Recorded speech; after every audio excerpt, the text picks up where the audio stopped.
All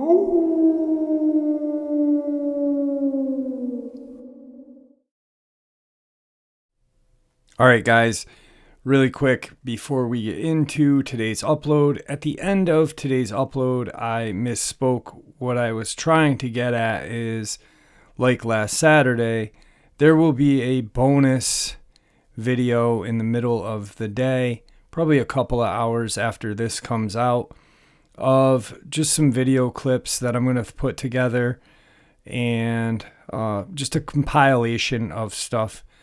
But I did misspeak at the end of this video, so I wanted to correct that before anyone even heard it. So let's get into it. Greetings and salutations, everyone. I hope everyone is doing well today. Today I have an upload jam-packed full of terrifying encounters to share with you. Before we get into them, a couple links.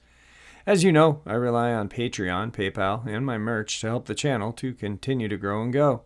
The links to Patreon and PayPal are in the description below. My merch is displayed directly under the video. Also, Dogman Frightening Encounters, Volume 1 through 3, the audiobook versions. They were written and researched by Tom Lyons, narrated and produced by me, Jeff Nadolny. Those audiobooks are available on Audible, Amazon, and iTunes, the links to which are also in the description as well. And finally, last but definitely not least, if you'd really like to help support this channel to continue to grow and go, simply subscribe, click the like button, and please leave a comment. It really does help, and guys, it definitely matters. Now, everyone, I have taken far too much of your time. Let's get on with today's upload, shall we? Today's first encounter. I live in Georgia in a rural town not too far from a major city. There's a set of woods that's behind our house, and it divides two neighborhoods. It's about a mile wide, if that. Strange occurrences have always surrounded these woods. Small things like random trash tarps. I should mention it's more swamp marsh than woods, so it makes camping there impossible. One night I was taking our dog out. He stays in the back half of the house due to him not liking the other dogs. I took him out the side door and walked around the house to the fence. For some reason, when we left the house, he was absolutely terrified. He didn't want to go out, very unusual for a dog who's quick to snatch someone's soul if prompted. Not thinking about it, we pushed onward. After he tinkled, we walked back. This is when I noticed it, or rather heard it. Crunching of leaves. At first, I thought it was one of the dozen cats on the property until I realized it was matching my own footsteps. If I walked, you could hear it walk. If I stopped, it stopped. There's a small clearing between the woods where one of the sheds is. That's when I saw it. My dog was the first to see something, and then I saw some, creature. It was taller than the shed, so maybe a good 8 feet tall, and it darted across the clearing at a crazy speed. My dog, who again is not scared of anything, bolts so fast I dropped the leash. He ran to the door whining. I was quickly behind him. Once we were inside, I quickly bolted the door and ran to tell my girlfriend what had just happened. She immediately wanted to investigate, saying it's probably just a woodland creature. Armed with 2 flashlights, we went out to the front door. As we walked toward the wood line, we could hear something moving around. It sounded maybe 200 yards away. As we scanned with our flashlights, we saw nothing but kept hearing it. Then we heard it getting closer and closer until it was maybe 20 feet away. Still nothing, no eyes, not even an animal call, just rustling. My girlfriend now heads for the house. I decided to check with our neighbor to see if maybe one of their dogs had gotten out. When I arrived at his house, my neighbor, who we'll call Dave, explained that all of his dogs are accounted for. Curious, he came to investigate. This is when I noticed that whatever this thing was following me along the wood line to Dave's house was now behind Dave's house. Gun in hand, we went out into his backyard scanning for something. We could hear the rustling, or maybe running. About 100 yards away in the thick, swampy woods, way too thick for a person to walk, let alone run in. Then it stopped. It was dead silent.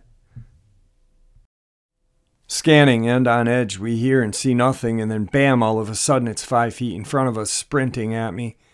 It slammed the fence so hard that it rocked it back and forth. Dave, scared, shot randomly as well. Nothing. We never saw it, never had it got close to us.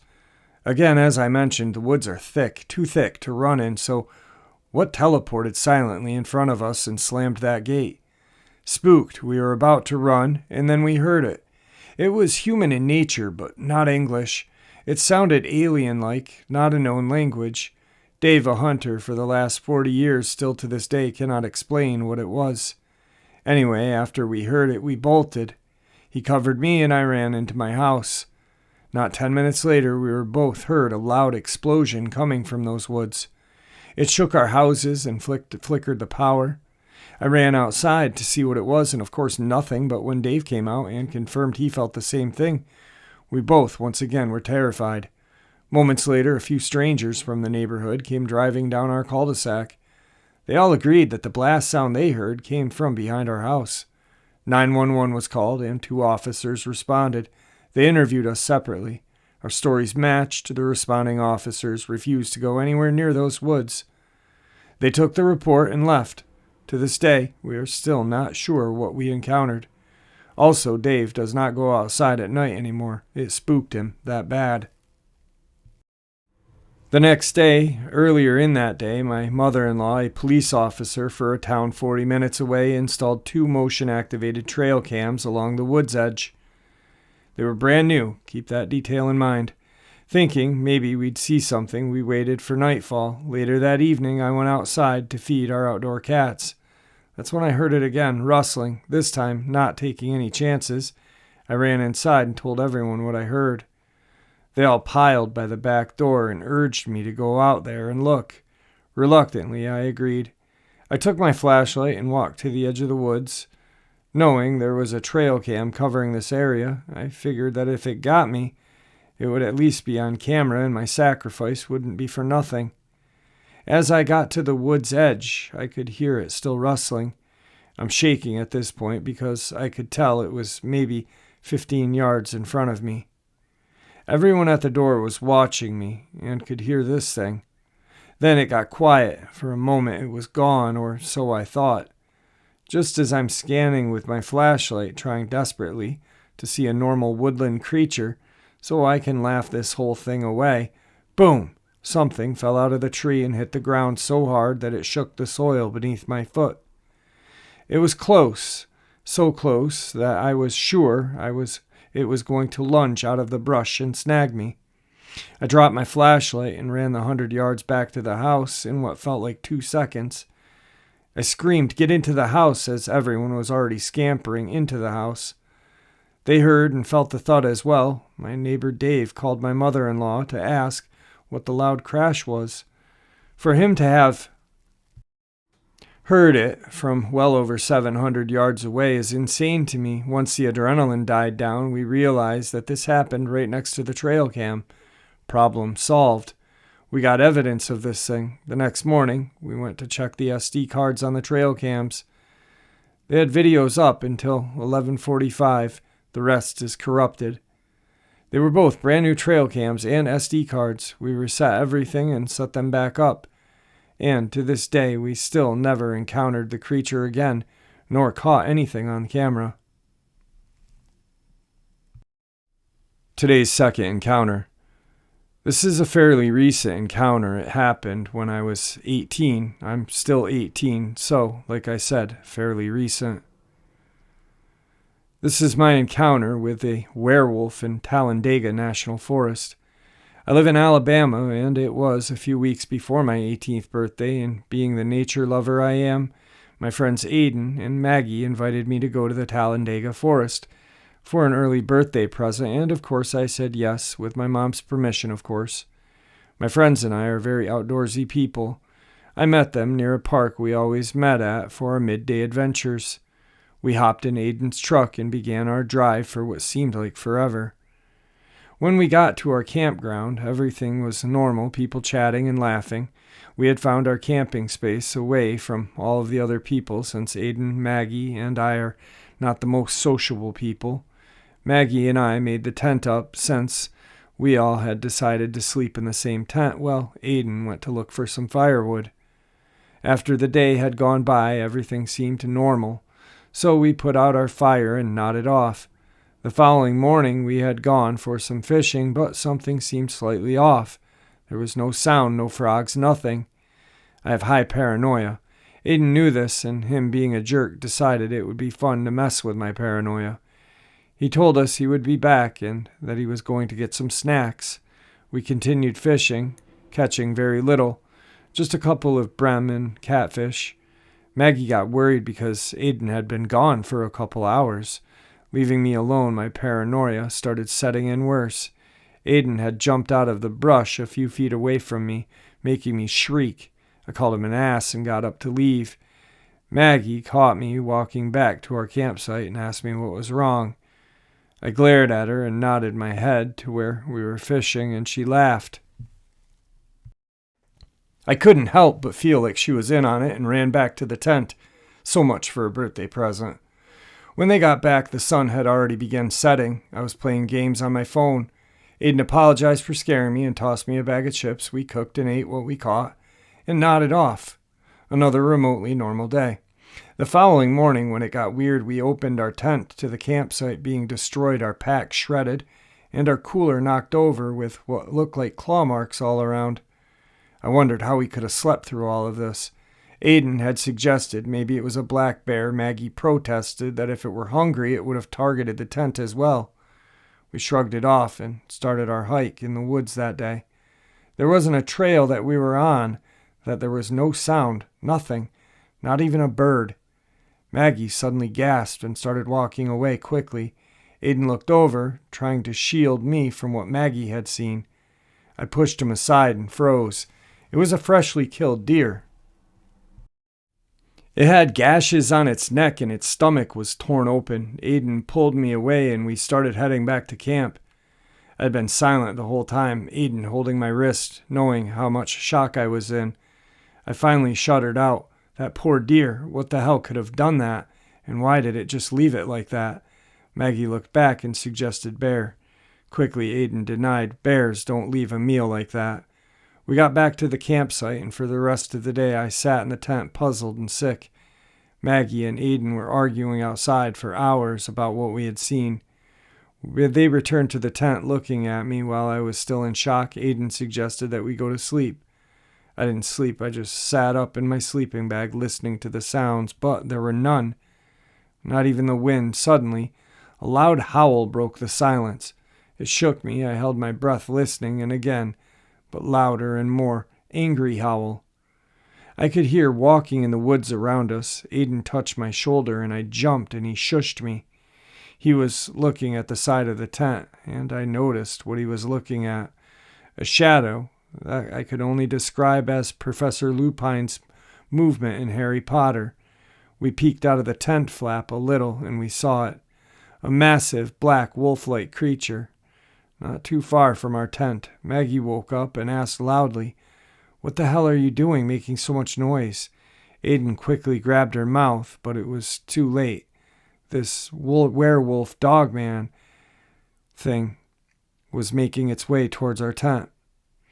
We could now hear it barreling through the woods, and we couldn't get away, so Aiden grabbed his pistol, which he had stolen from his dad.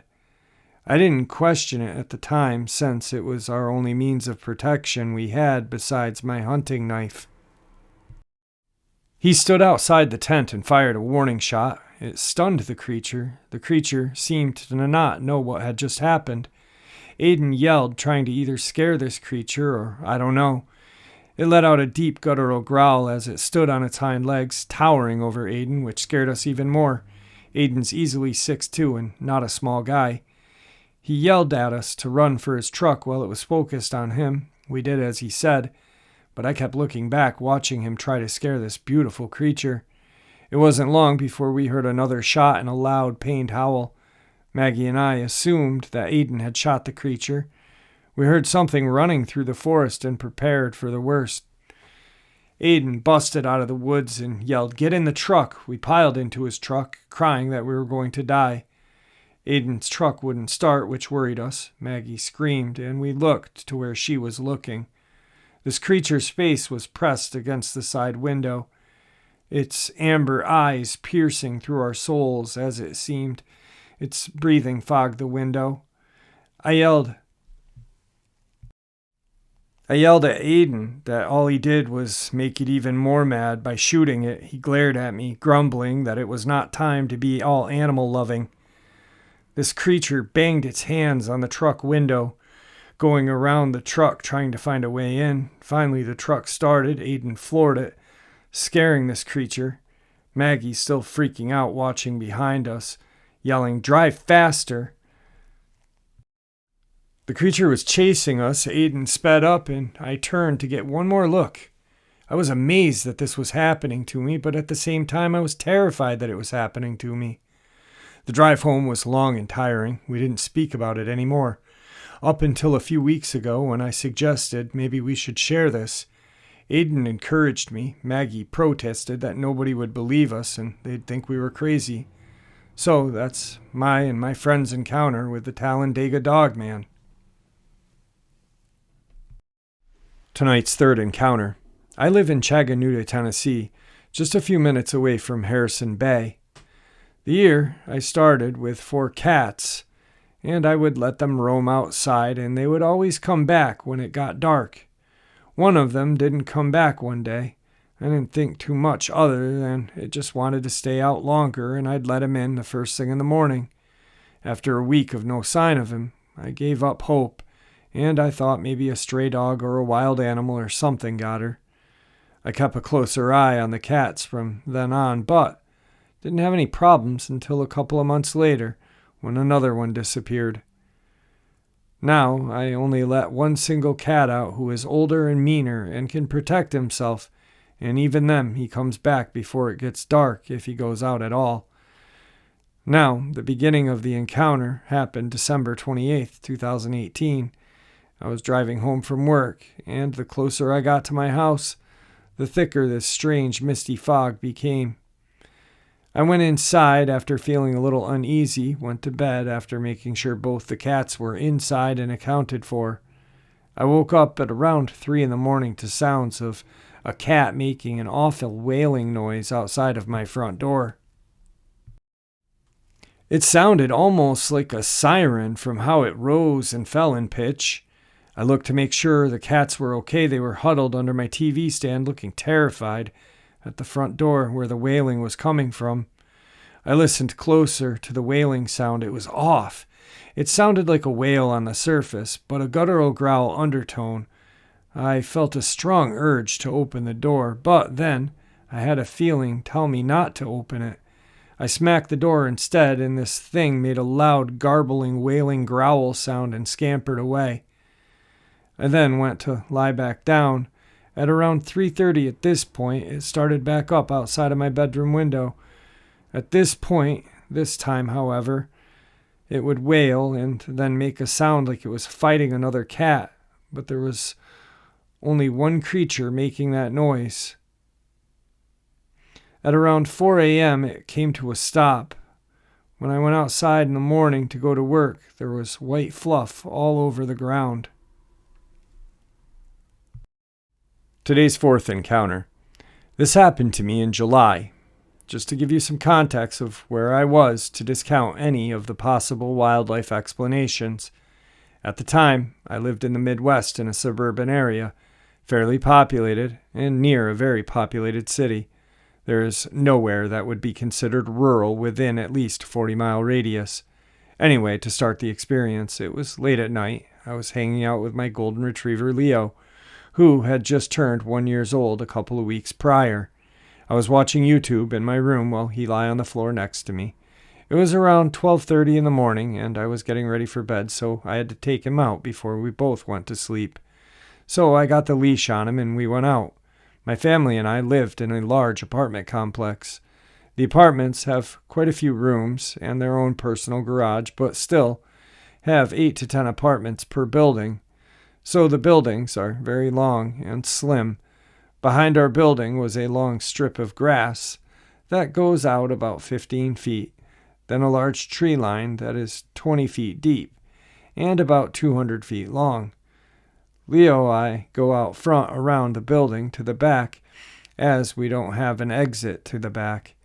We're on the second floor, and we all have our own separate entrances. We make our way to the back to the grassy area, and I walk out into the grass with him to let him do his business. I'm on my phone, not paying any attention, really, and we stand there for a good minute.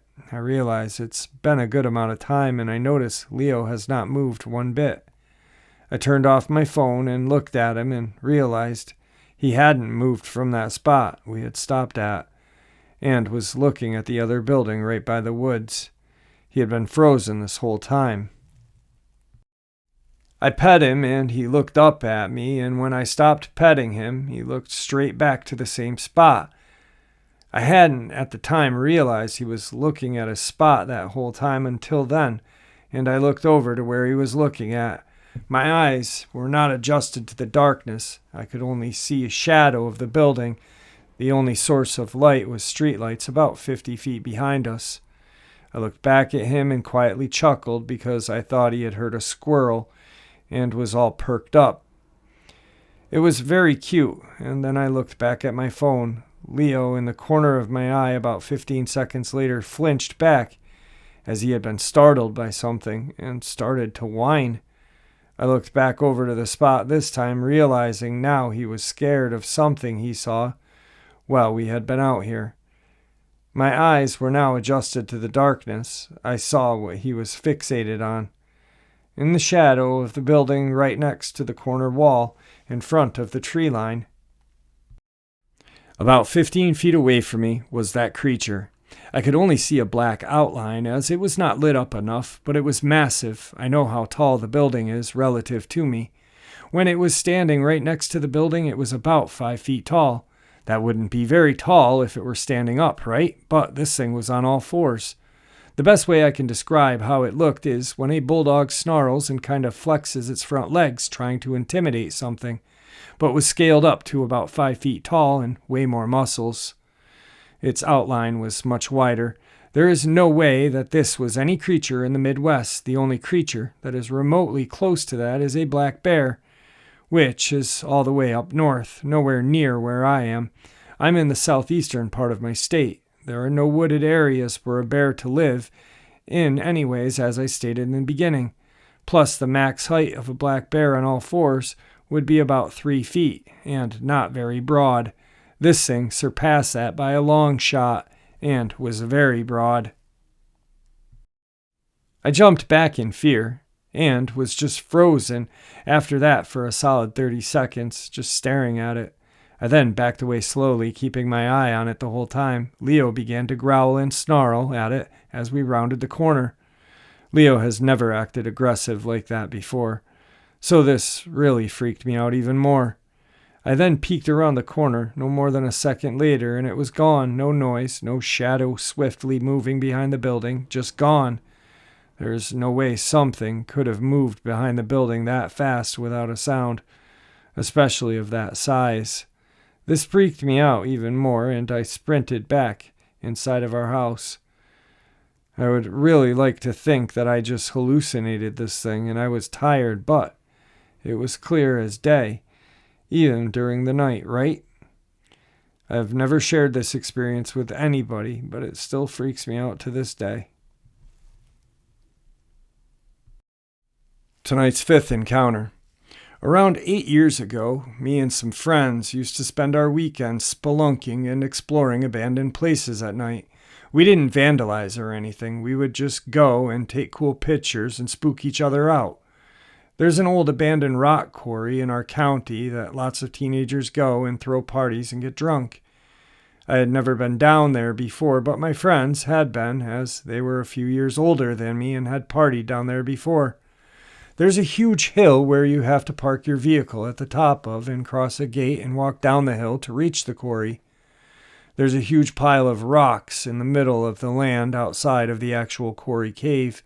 Lots of old equipment and broken down bulldozers. We ventured into the quarry cave probably 200 feet in, took some pictures and went back outside. There was standing water inside and we wanted to be as safe as possible, not knowing how sturdy the ceiling was or how deep the water was. Coming outside, we kept hearing some really strange animal-like noises. We live in rural Kentucky, so we see bobcats, mountain lions, and bear a lot, but usually deep within the woods, which we weren't at the time.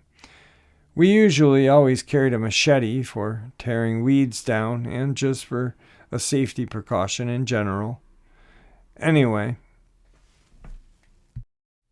standing outside of the quarry cave, we were hearing this weird growling, and not like a bear or a dog, not like anything we had ever heard before.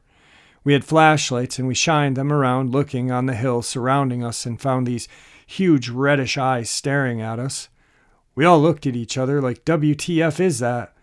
Whatever it was, standing there was at least 9 feet tall, standing like a human, not like a bear would. It was massive. We could see fur, and its head was massive. Its eyes were a good foot apart. We kept standing there looking at it, honestly in shock. We started walking fast up the hill, and it was following us along the hill line. We finally made it to the gate and turned around, and it was standing around 30 feet away from us. What we saw was no bear. I've seen black bear around my house plenty of times. We still talk about it to this day. We have no idea what it was. We looked up information on descriptions other people have had, and ours sound very similar to what people say is a dogman, especially the eyes. I've had plenty of paranormal experiences, and I really enjoy sharing them with people that have had similar experiences. Tonight's last encounter is a subscriber submission. On the 4th of July, 2016, 2 girlfriends and myself decided to raft down the Chattahoochee River and spend some time at the Diving Rock and laugh at all the drunks enjoying their holiday.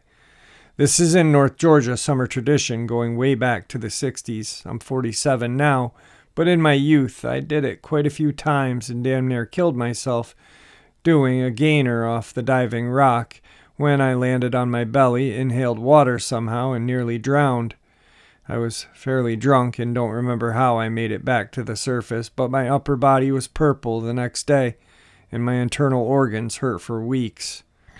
The river was way down that year, maybe 1988, so that made the big flat rock at least 25 feet off the river. Most people chickened out once they got up there. Anyway, after 28 years at least, we were back, and now sober. I haven't drank alcohol in 10 years. I had to answer the call of nature, so I walked pretty far back into the dense woods because of the people, at least 15 or so, waiting to jump. Having nothing but my bathing suit, I walked much further so I could try and find something akin to a toilet tissue. Finally, after reaching a small clearing surrounding by old growth pines, I do my business. As I'm squatting there in a very vulnerable position, out walks in broad daylight an enormous canine-type creature.